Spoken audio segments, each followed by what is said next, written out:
Good evening, everyone. How are we? Hopefully it's all working. Looks like it's all working. We got some audio. I was having tech issues for a minute there. Mickey, how you doing, mate? Turk 320, how you going? You can see I'm not in my sling, but yeah, I'll explain that in a minute. So, hope everyone's doing okay, doing well. And anyone get out and do any four-wheel driving on the weekend?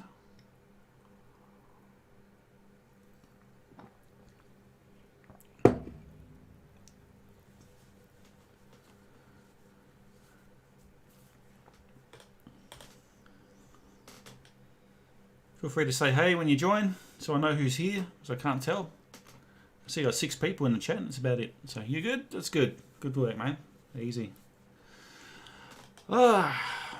So how's my recovery going? Oh, we'll answer that in a minute. Josh, how you doing, mate? I'll answer that in a little bit. Wait till a few more people join. Oh. Move his armrest down so I can sit back properly. Kelly, how you doing? Good to see you. Thanks for joining.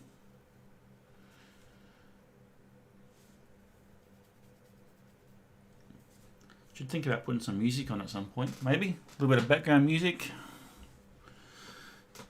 Just don't want to get DCMA'd, that's all.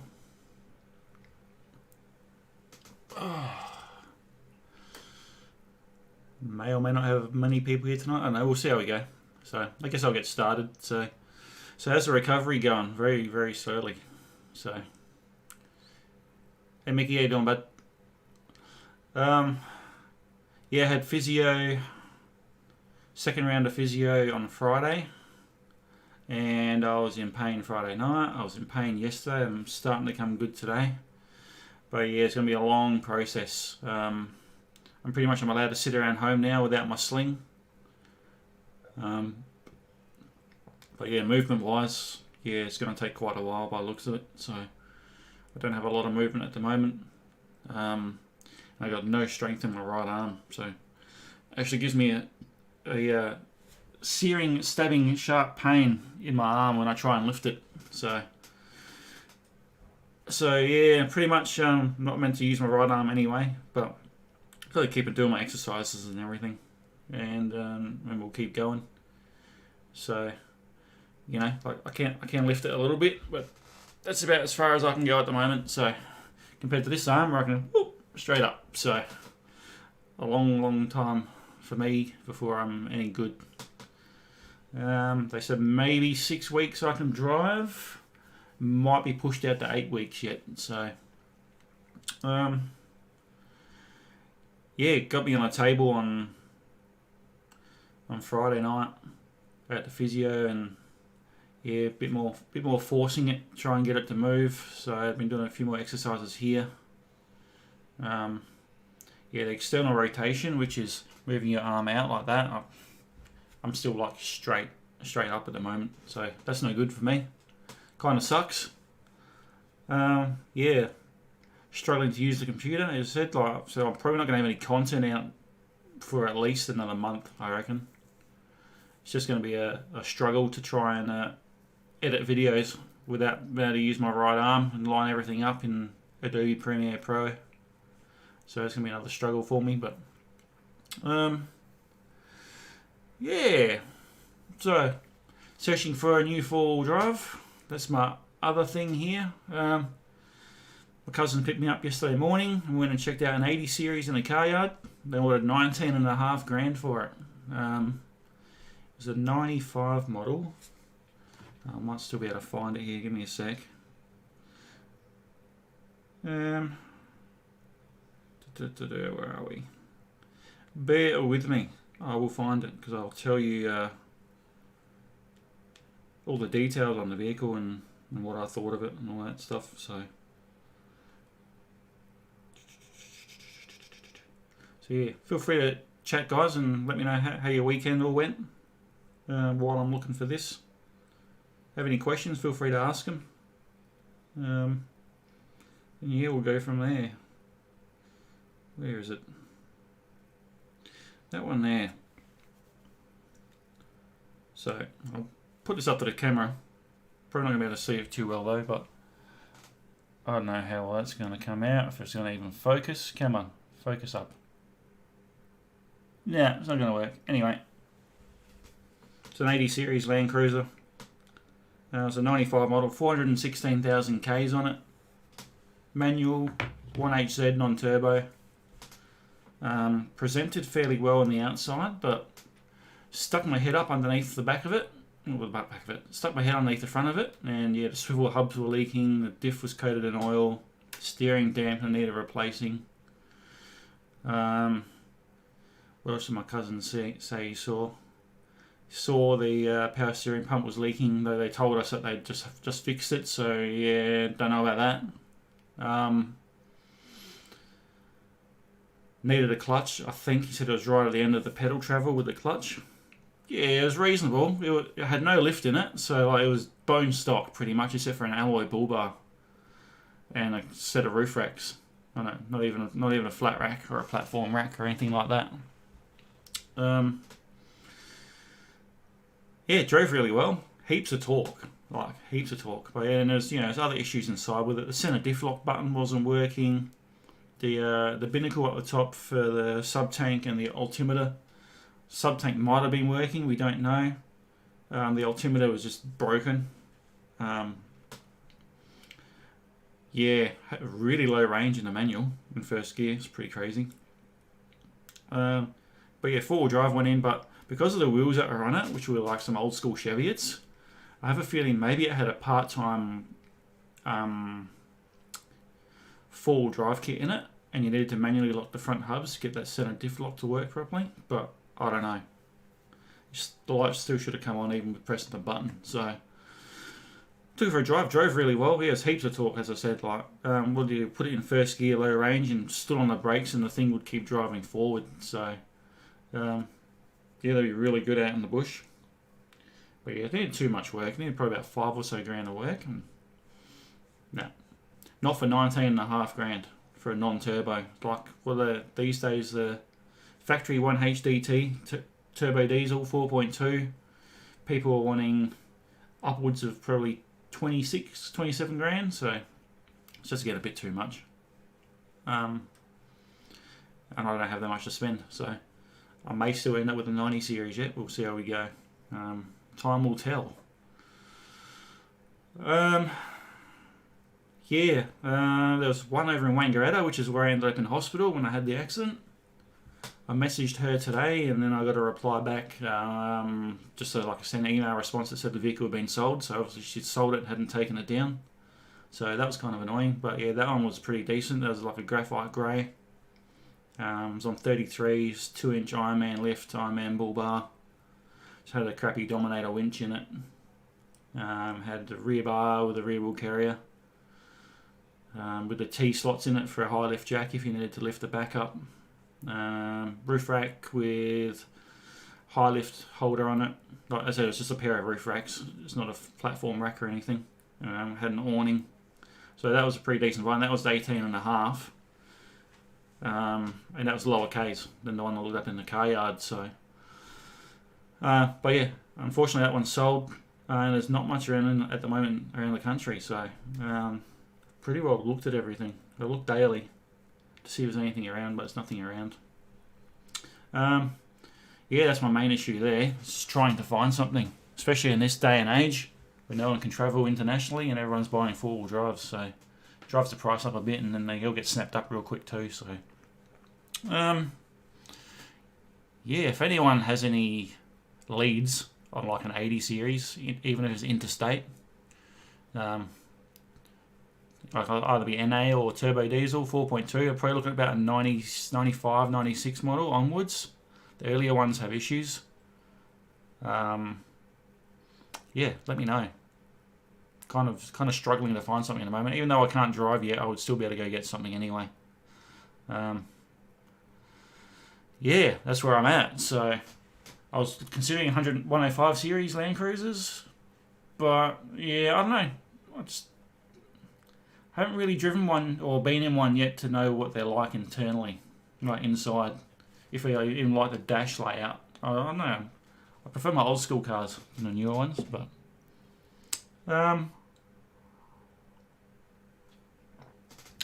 yeah, what else? Not a lot's been happening. Haven't really been doing much, just been sitting around at home. Doing nothing, because I've got no car and I can't drive. So, it's great. Just watching some Breaking Bad. Again, for like the third time, that's about it. So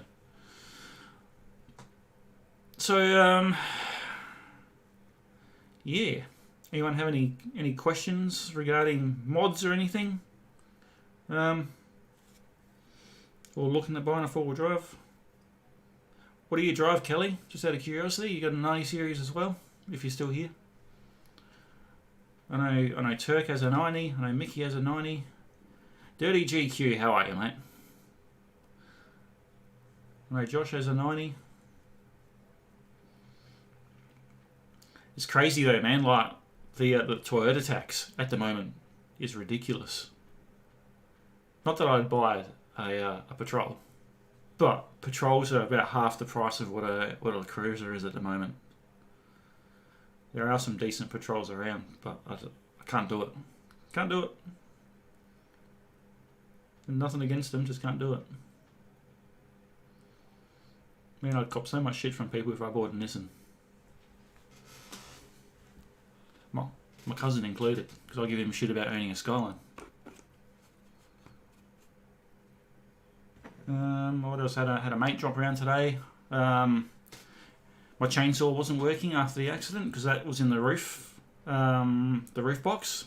That was one of the first things to come off and hit the ground. So, yeah, we checked that out and retensioned it and got it to run again. So that's alright. Though it still has a leak, so it's still got some damage. I'm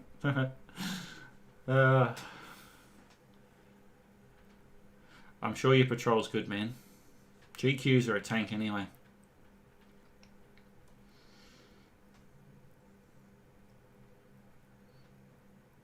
Just stop jiggling my leg.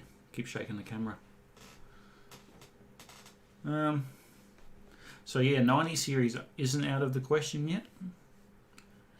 I saw one today. I think it was up in Queensland, the same colour as the old girl that I had. Same year, same model, VX Grande. It was totally stock and it was a reasonable price. It's about what I paid for mine 2 years ago. And it was lower Ks. So, if I struggle to find something, I might still end up in a 90 series again. But we'll see. It's just the amount of modifications to get that thing to run 33s was a bit crazy.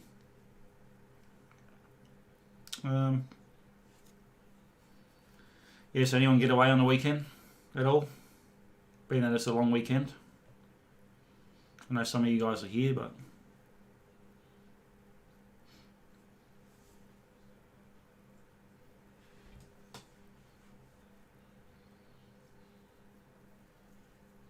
or anyone got any trips planned coming up?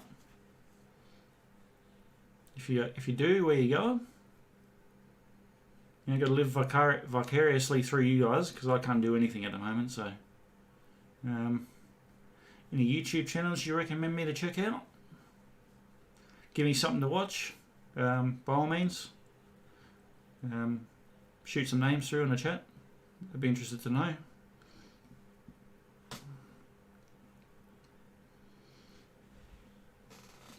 What else can I really discuss? There's not really a lot up for sale at the moment. I'll do some. Well, what I might do? I might switch to my scene 2 here with the damaged photos. So if anyone hasn't seen these yet, I'll just quickly go through them in a sec. I might pull up that. Just give me a moment. Might pull up some car sales or something. We'll have a look, see what's around. Don't know if it's going to let me do it or not though.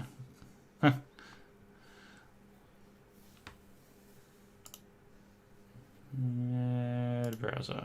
No, not browser. Add window capture. Yeah, there we go. That'll work. Alright, let me just move that back down here for the moment. So I'll minimise that. You're still locked up in Melbourne? When do you guys come out of lockdown?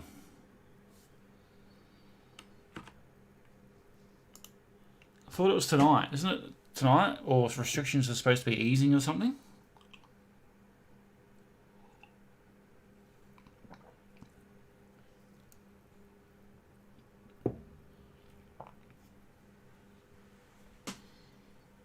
No, it's not in auction. I know where it's going to go to auction, but I haven't been notified yet, and I have checked myself. I just haven't made it public because there's no point looking, because it won't be there. I have a feeling because of your lockdown over in Melbourne, because of your lockdown over in Melbourne, they can't transport the car down to Melbourne. So I'm pretty sure if it's where I think it's going to go, it's going to end up in auction in Hawthorn. So it will go up there though. So yeah, for those who haven't seen my rollover pictures, these are the ones here. So just so I go through them again before I end up wiping out this image slideshow. So pretty sure I rolled through a tree there, just the way that pillar impacted through the door there. It's a shame the sliders are bent. I have a feeling the exhaust might be okay on this. I'm pretty sure all the rims are bent and all the tyres will be pretty screwed. They're a brand new set of tyres too, Maxxis Razors on 33s. As you can see with that one there, the bull bar is actually pushing into the tyre. Pretty full on. Obviously, you know, all my window deflectors snapped off. Yeah. I'm watching that roof on the passenger side cave in on the rollover. Makes me sore thinking about this right now. Cargo barrier might be okay. I don't think it caved the rear end, but it did bend the rear mounts up the top. So I'm not sure if those rear mounts got bent because of things flying around in the back. It was very possible. And I left the fire extinguisher in there too. So if you do get it, you might have to end up with a fire extinguisher unless someone raids it. TJM compressors under the passenger seat. Couldn't get that. Just because of where it was. So yeah, I reckon that cargo barrier might be okay, guys, but you have to rip the drawers out to get it out. So anyway, that's that. So I'll turn that off. We'll have a look at car sales here, just because we can. And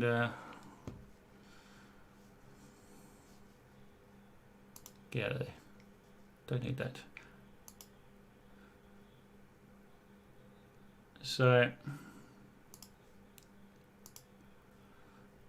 looking for Land Cruisers here. So you know, I've got a max price of about 20. We'll go 25. Just to see what's around. Leave the body type. Let's have a look. Check out around Australia. See what's around Australia at the moment. So I might move the chat window over. Give me a sec here so I can actually see if you guys are saying anything to me. So, which you are. I can't see it. I'll put that there. How are tyres? Tyres were good. The Maxxis Razors, even though I only got about 1,000 Ks on them, those Maxxis Razors were really good. I found them to be a great tyre. They were much better than the Goodyear Wranglers I had on there. Heaps of grip. Like heaps of grip. I think you enjoy that. So, what do we got here? Petrol. No. Alright. I want the diesel. So, 96 diesel Land Cruisers around at the moment. Petrol 80 series, what I've been researching, they use about 20 litres per 100 Ks. that's pretty well standard on those, and they're nuts. That's nuts. I can't do that. Why would I want to do that? So, what we got here? 22 grand for what looks like a 105 series. Yeah, it's a 105. Don't know how well.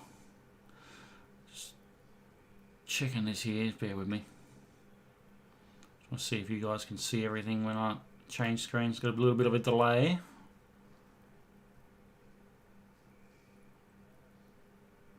Yeah, it's not too bad. That's all right. You better see it. So, now, the thing I don't like about the 105s is the center console. I don't like it. Not the center console. The center of the dash looks a bit too new, a bit too fancy. I'm like, nah. Oh, no worries, GQ, easy, man. Now you like those tyres, just make sure you get a fresh set. So, whoops, press the wrong button. So yeah, didn't like the center of that. Not a fan.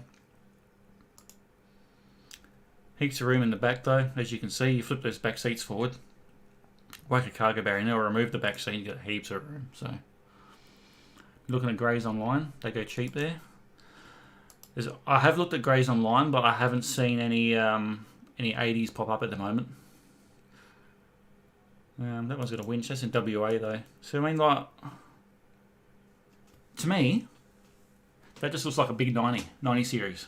To be honest, even the front end is very similar. I don't like barn doors. But yeah, there's no front end picture. No, the front end's there. Sorry. The front end just looks like mine's got a big 90 series, pretty much.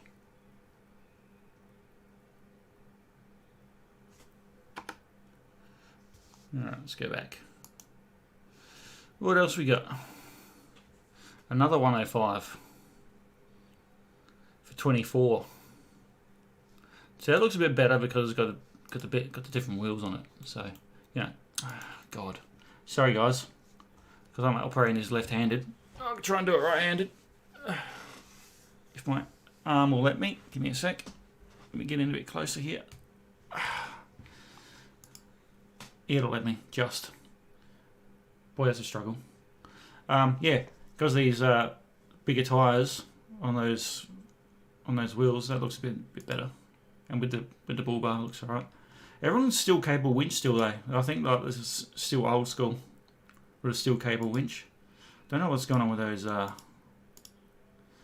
with the reverse lights in the back. It's a bit crazy.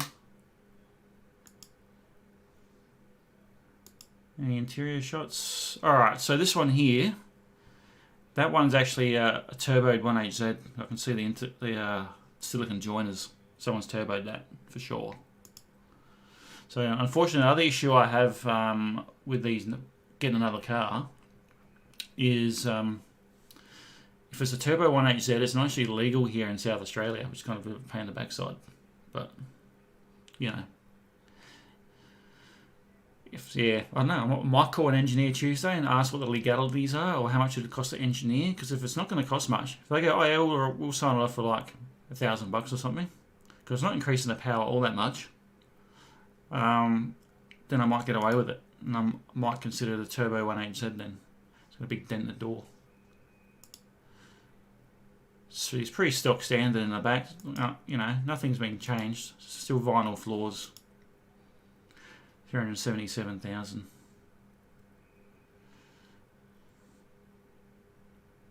So then obviously when your sub tank's on, your sub light comes on. Then it changes it over there. Let's got DVD player. Got the Simpsons going. Let's go. And a UHF. As I said, they're pretty standard. Not a huge fan of the 105s. Let's go back. Nope. 60 series. Probably what I should have done here is I'll sort it by low to high. We can see all the clapped out ones. DX, so DX 80 series has the barn doors. The GXL has the fold down back door and lift up tailgate. So just for those who don't know the difference, I've looked at all of these already.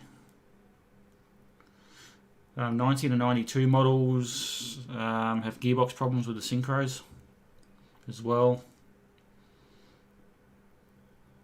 unless it's been fixed or the gearbox has been replaced or it's been overhauled. So I wouldn't go like an old school cruiser, just because they'd be pretty uncomfortable with leaf springs, but even like the 60 series of leaf sprung all around. That's a DX. It's a 96 4.2 turbo diesel. Let's have a look at this one. Alright, so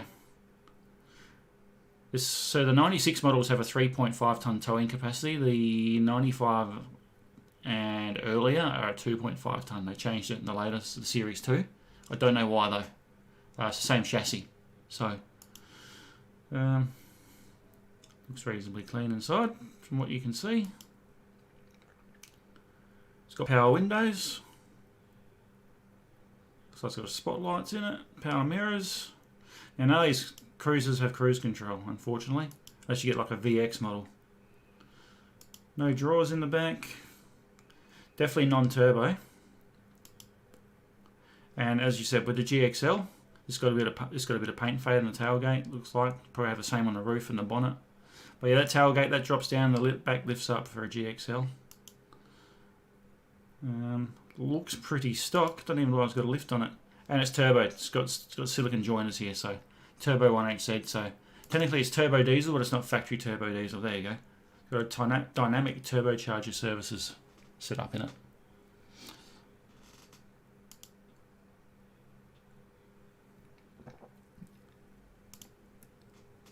Other than that, it's clean. But this is what I mean. Like, this is what rules me out of getting something. Is that it's got a crack in the indicator and the bull bar, broken lens. Looks reasonably clean, but yeah, it's a 1HZ turbo. It's not a 1HDT. That rules that one out there. It's a 105 I've seen. You know, K's are up there too. Like that 96, 504,000. Keep going. I know this one's non-turbo. I don't know if I like the white on white though. And I'm pretty sure, yeah, it's a DX as well, as you'll see. Is it? I don't know. Maybe not. Tear in the seat.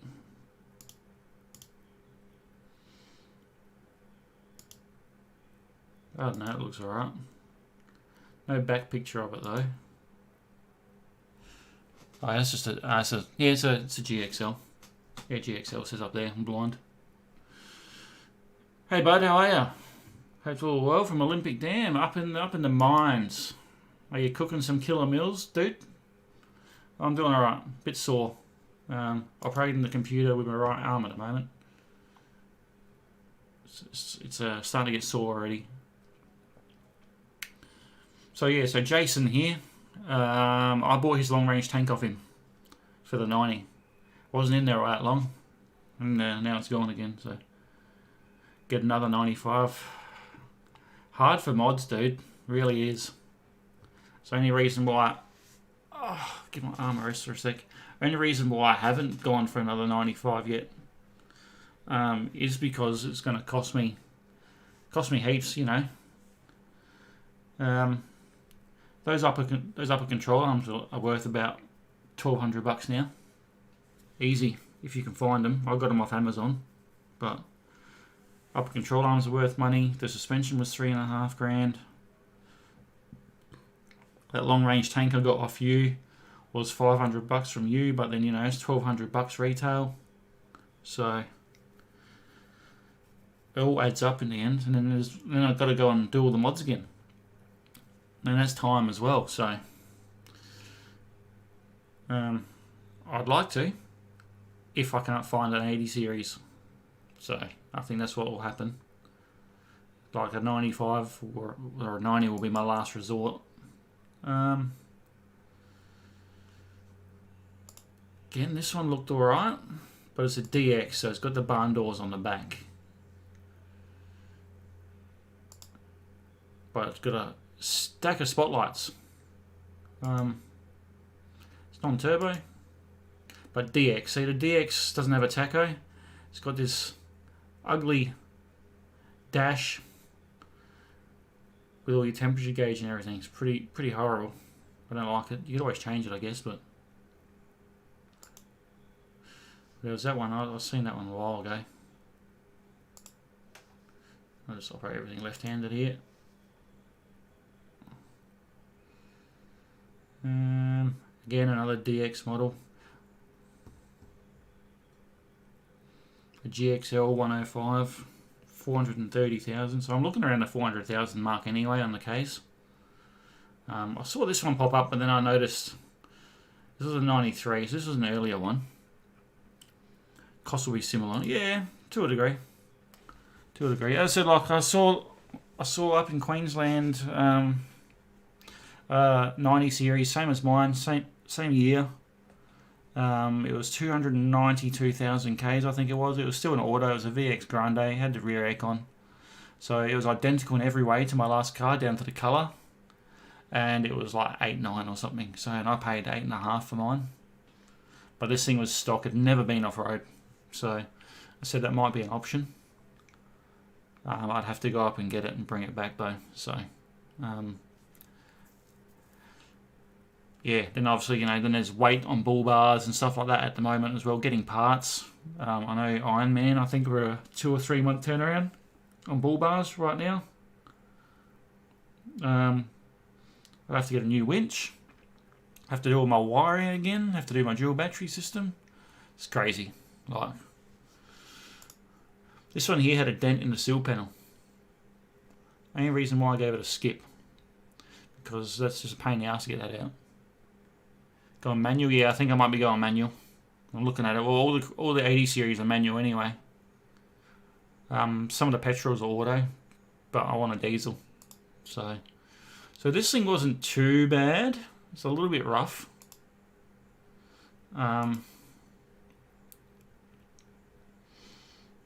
So it had a dent in the sill pan on the other side. Other than that, it's got the brush bars, got a winch,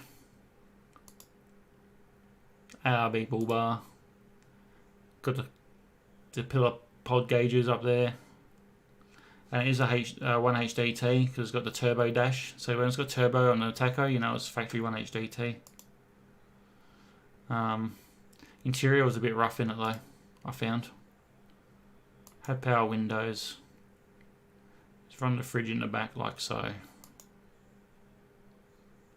But yeah, definitely it's factory 1HDT. But yes, as you can see, it's pretty rough.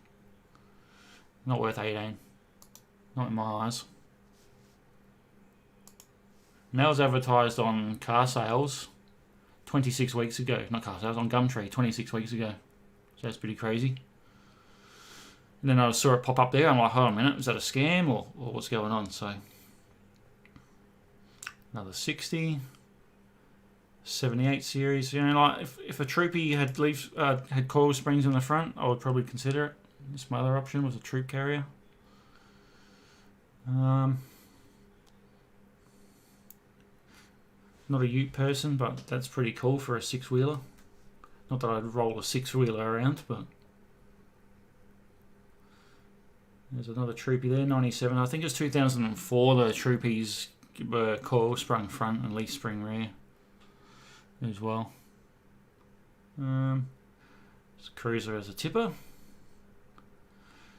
That 105 there looked okay, but it had a bit of paint fade. Oh, excuse me. And again, that's the one I showed you guys before, so I better show you this a bit better. Oh, come on.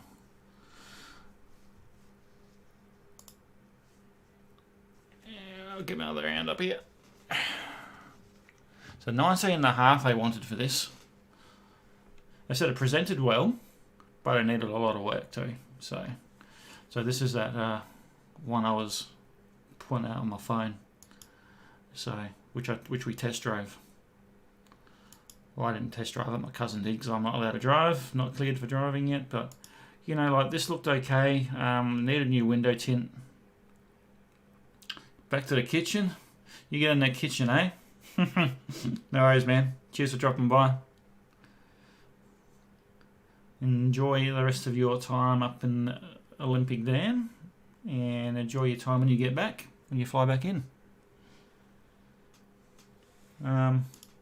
So as I said, this presented pretty well. Had a little bit of a hit on this side that I noticed, but yeah, these wheels, you know, like I reckon it had might have had part-time four-wheel drive, but you can't see unless you take that off. Interior was pretty clean. It had just been shampooed. It still smelled like it had been shampooed. But you know, it wasn't bad inside the car. By any means, it's actually quite clean. Yeah, obviously they detailed under the bonnet when they did it, but you know, a few of the clips are missing on the heat insulator. But it looked reasonable inside. It said power windows, central locking, all that stuff. Two of the seats in the back. ECB ball bar. Aircon had been regassed with high chill. Now, if you guys are interested to know about your aircon systems, do not get it regassed with high chill, whatever you do. I used to work in the industry, and give me a sec. Get a bit dry. So I used to work in the aircon industry, and high chill is pretty much barbecue gas that you're putting in your aircon system. So if you have an accident and there's a spark, your car goes kaboomskis just from the aircon system. So don't ever run high chill in your aircon. Put R134AN. Do the proper thing. So yeah, that was before they detailed the engine bay. When I went there, the engine bay was a lot cleaner. So, but that was that 80 series we drove the other day, yesterday. What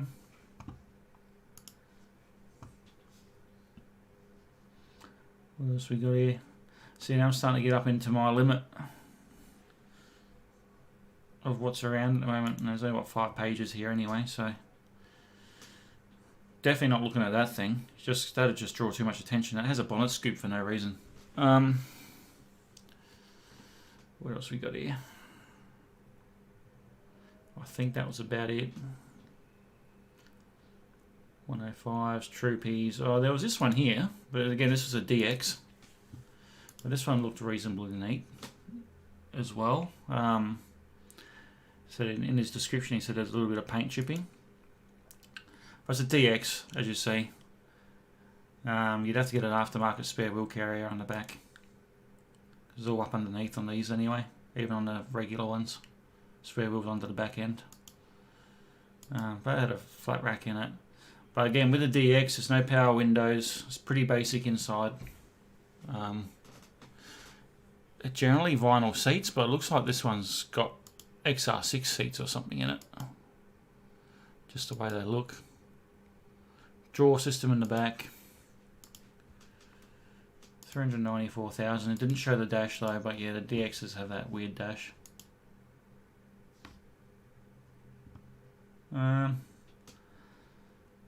Pretty well. Oh, there's more than that. Now we're starting to get up into all your Troopies and that type of thing. Oh, there's another one, another DX there. Again, barn doors. If they had the spare wheel carrier on the back, it wouldn't be so bad. I don't know. I don't think I've actually looked at this one yet. So it's just getting, yeah, no, it's a bit rough. Turboed. Again, it's got the couplers, so it's got aftermarket turbo kit on it. So that rules that out for me.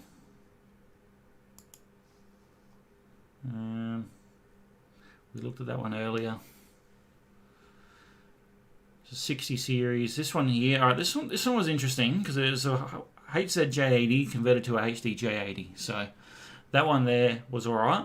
Again, because it's had an engine change and it's turboed, and it's not the factory engine in it, I'd probably have to get it engineered here. But this one wasn't too bad. Needs a winch. Got a big lift in it. But as I said, see, it's got no turbo on the tacho.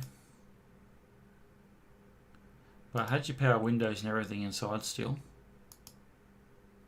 And a 6 subwoofer. But yeah, it's got a 1HDT in it. But it says it's a HZJ80 with a 1HZ, so that's a 91 anyway. So that's no good. But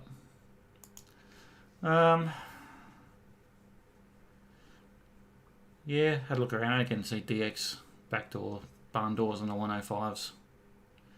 And yeah, that's pretty much it. That's about my limit. So there's not really a whole lot out there at the moment, which is kind of a shame, but it is what it is. I'll just close that off. I'll flick back to my other screen here. So yeah, that's my issue at the moment. Just not a whole lot of around, even though I'm looking. So I'm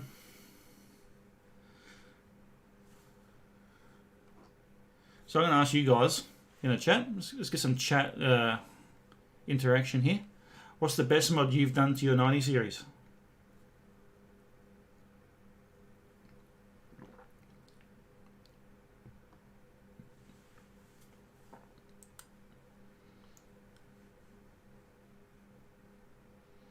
I'll be interested to know what your best mod is.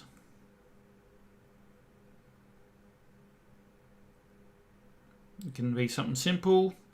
It could be something electrical. But what's made the night and day difference to your four-wheel drive that you've done or had installed? You don't have to install it yourself.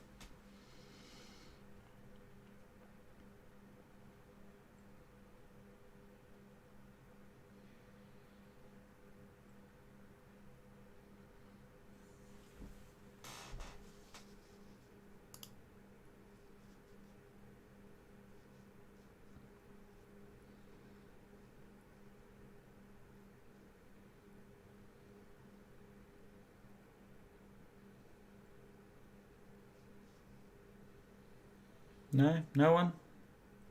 Sorry, just trying to use a computer here. Looks a bit weird.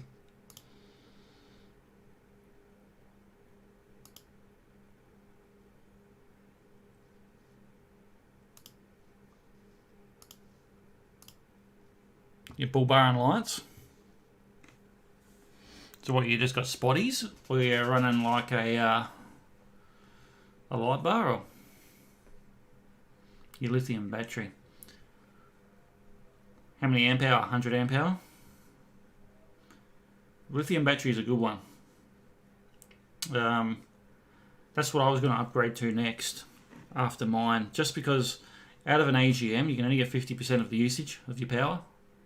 So you have a 120 amp hour AGM, you only get 60 amp hour usage out of it before you got to recharge it. Where with the lithium, you get down to 20%. So you can bring it right down. So you can get, you know, 80 amp hours out of it. A lot more power usage. You get a 120, okay, even better. Get 100 amp hours out of it, I think. Maybe. Both? You got both? Okay. I had spotties on my car. I used them maybe 3 or 4 times. I did use them doing a night drive not long ago.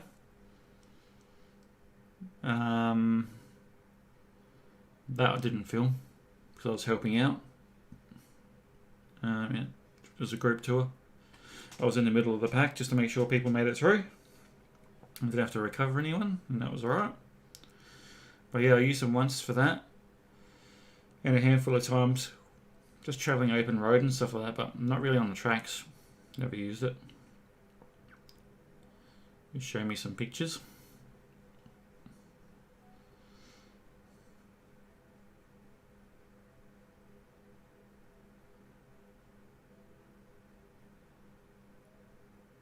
Don't think you can put pictures in here, but you can try. You get 100 out of it. Yep, plus the recharge. Oh, that's right. I think it was like 2 hours, isn't it? The recharging. What DC charger are you using? Red Arc or something else? My interval that I had, which is still in my 90 because I couldn't get it out. So if you end up with the wreck, you'll get a DC charger out of it as well with the display. That did lithium and solar.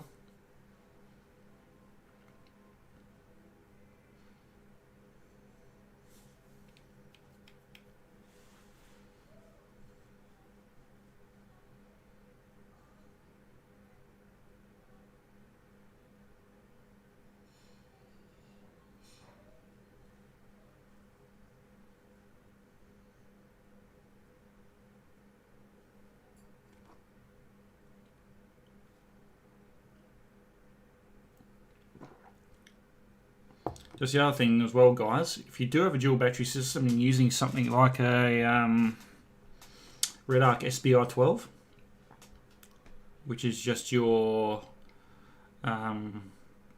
dual battery solenoid, it's not going to charge an AGM properly. Never will. It's got a doesn't have the right charge profile for an AGM or a lithium. Only good for lead acid. Just so you know.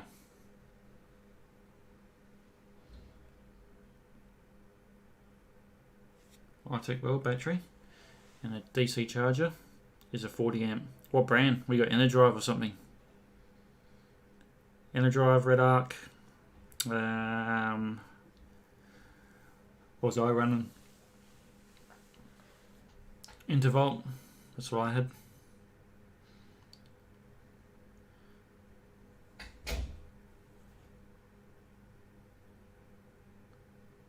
Yeah, I would have definitely gone that. Save a lot of weight too. I think what, about 10 kilos, 12 kilos, something like that for a lithium.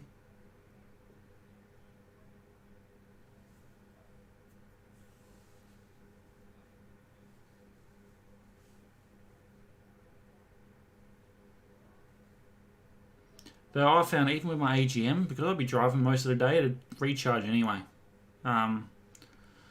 If I did park up somewhere, I would just hook up my solar blanket and just charge it during the day. So, but yeah, because I was only running the fridge, I think over winter time, I would get probably about a week out of it before I actually charge it with just the fridge running constantly and being parked up. Over summertime, different story. It's only a few days just because it's obviously hotter inside, so you're cycling in and out more. But I had the other thing, guys, as well. So insurance did pay me out for my swag and stretcher. I have ordered the crash pad swag king single, the crash pad stretcher, and the crash pad storage bag. I'm still going to go pick up a pillow, which maybe I might go do that Tuesday if we can get a lift up there. Pick up another inflatable pillow. I had a Black Wolf inflatable pillow, which was really comfortable. That was good. And I should have my swag and stretcher and everything by July sometime. So yeah, that'll be good. Looking forward to when I can get out and use it to trying out that one. So need to contact the DC to make it work.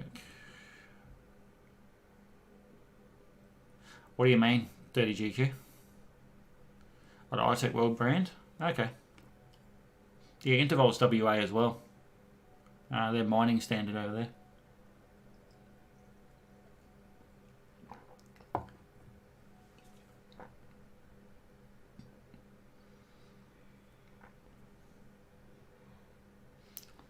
So your DC charger, Dirty GQ, you connect off your start battery from the positive to the DC charger main input, and then from the DC charger auxiliary out input, which is still a positive, to your battery, and your battery your earth, or your earth back to your main battery.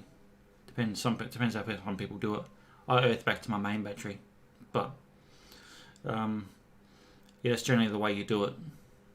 And then what happens is when you start your car, your DC charger will pick up the input voltage from your alternator, and that then turns on the DC charger, and that converts that voltage to your charge voltage, and then your DC charger charges your second battery. And then when you turn your car off, it all disconnects, so it doesn't drain your start battery.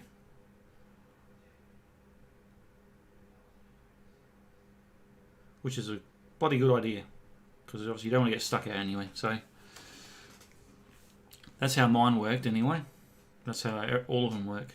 But yeah, the reason I went the Intervolt DCC Pro is that everything connected via eyelets onto the unit. So undo a screw, whack the eyelet on, screw it down, and then you were good. So it worked out pretty well that way. And that way, if the unit ever failed, you just take it off and do everything and remove it out of the vehicle and send it off. It was different to the Red Arc.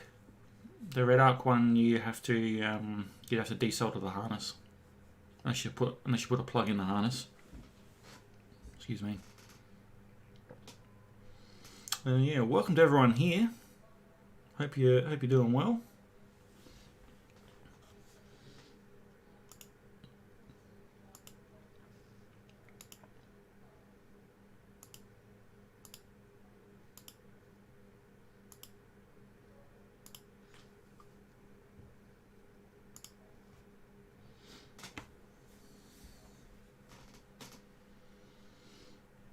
So yeah, with the next car, even it doesn't have a dual battery system, especially with an 80 series, the only issue I found with the 90 is you couldn't put a really big battery under the bonnet. If you were diesel, you would be alright because you had a spot for a second battery anyway. In the petrols, because the air filter box was over that side, it was really difficult to get that happening under the bonnet. That's why I ran it in the back. Which I must say, it did survive the rollover until we decided to pull the battery out and it all fell apart. So, because I didn't glue that box together, I just screwed it down. So if I glued it together, it probably would have survived. But, 2 weeks building that box with a bad back. And yeah, it didn't take long to destroy it. You got 2 aux batteries, lithium in the back, and a voltage sensitive relay to a lead acid under the bonnet with a jump start switch. Okay, keep it.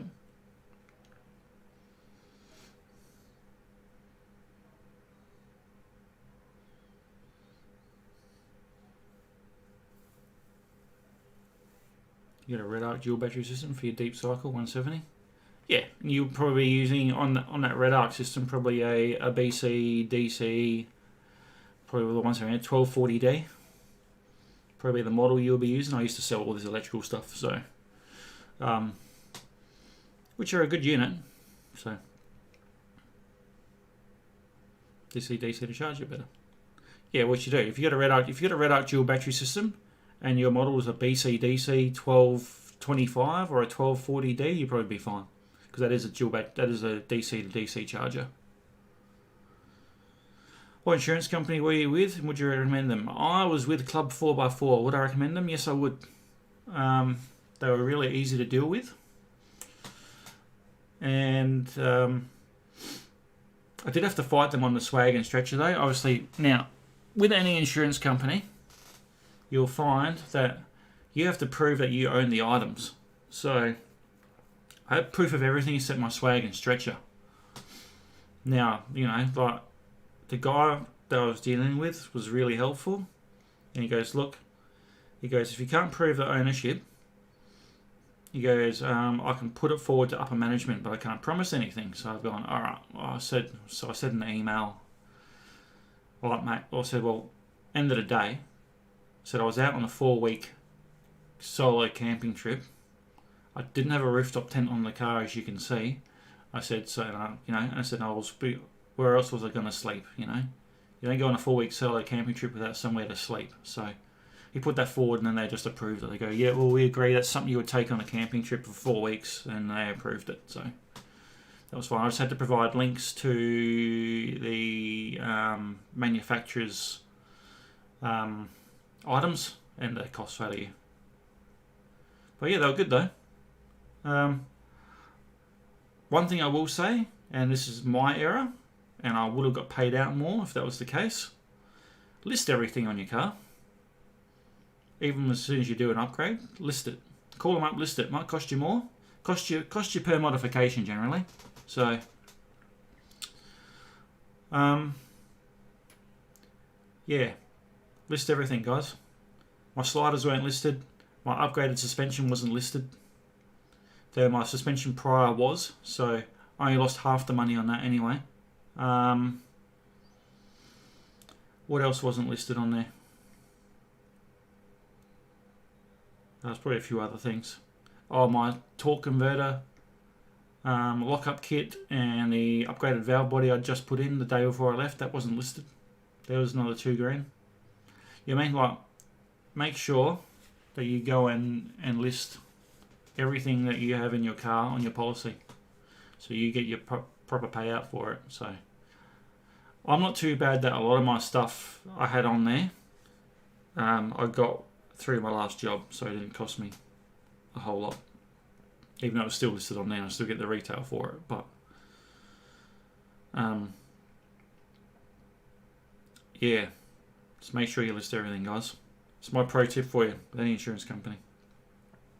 But yeah, they will try and fight you. Obviously, insurance companies don't want to pay you out, and they'll try and get out of a lot of things. So just make sure you get your pictures or whatnot to back yourself up with. So it'll be the best way to go. How long have we been live for, guys? A bit over an hour. It says here. Started a little bit earlier though, that's fine. Yeah, no worries, Kevin. Easy, bud. No, they're really good to deal with. I said I've got all my insurance payout now, so they've paid everything back that I had listed. Now it's just a matter of onwards and upwards. We're trying to get my shoulder back to a movable usage, I guess, because at the moment it's not. It still gets pretty sore, and yeah, and getting another 4-wheel drive and getting back out there and making some more content for you guys. But at the moment, so probably for the foreseeable future, every Sunday night I'm going to probably be doing a live stream here, unless I say so, in either the community chat tab on YouTube. So keep an eye on that. If you're not subscribed, head on over to YouTube and hit the subscribe button. It'd be awesome if you could. Keeps you up to date with what I'm doing when I'm going to go live on these streams. And obviously any content that comes out. So hit the subscribe button, hit the notification bell, select all notifications, do all that fun stuff. Doesn't cost you anything. Watch some videos for me if you like, that'd be awesome too. I said I'm not working at the moment, I'm still trying to sort that side of things out through the Traffic Accident Commission. So yeah, if you guys watch some videos for me, let the adverts play through. I earn ad revenue at the moment. That's all I've got, so my only income. So yeah, if you've got any questions on videos, just ask them on the video. I will get around to answering it. So I'm not doing anything now, so I'll get a notification on my phone that will say, hey, someone's asked this question, I'll reply to it. So I'm generally pretty straightforward like that. I try and help everyone out I can, so with the knowledge I got. So if you do that for me, that'd be awesome. I think that's about it, man, for tonight, guys. So not really a lot to report. I'll see if I do another stream next week. Pretty much going to be the same thing, just looking for cars and more physio on Friday. And just trying to get this shoulder back so I can use it again. Yeah, physio, I reckon in like 3 weeks' time, I'll be reaching up above my head, but I don't see that happening at the moment. So, the other thing that I have read as well is that if my shoulder freezes and I can't move it any further, they will have to knock me out on a general anaesthetic and manipulate it while I'm out cold and get it moving. Because yeah, it's not moving at the moment. Not how I would like it to anyway, but I've only had 2 sessions, so lots of stretching and lots of pain. And it sucks and I can't sleep, so yeah. Anyway, guys, take care. Thanks for stopping by. Yeah, if you have any questions, ask them on the videos. Keep an eye on the community tab. Instagram as well, OzTrax 4x4. The other thing I will get you guys to check out if you like and I'll just chuck it in the chat here, so if you guys want to click it, it's just my Linktree link. So if you're looking at maybe a slapstick or a hoodie or a t-shirt or something, that's my link there. You can go and check that out. I have a bit of a store. Hoodies are really comfortable, nice and warm for winter. Got one myself, so if you feel like doing that, it's got to come from the US though, so keep that in mind. Takes 2 to 3 weeks, but anyway guys, have a good one, and I'll hopefully catch you next Sunday. Take care.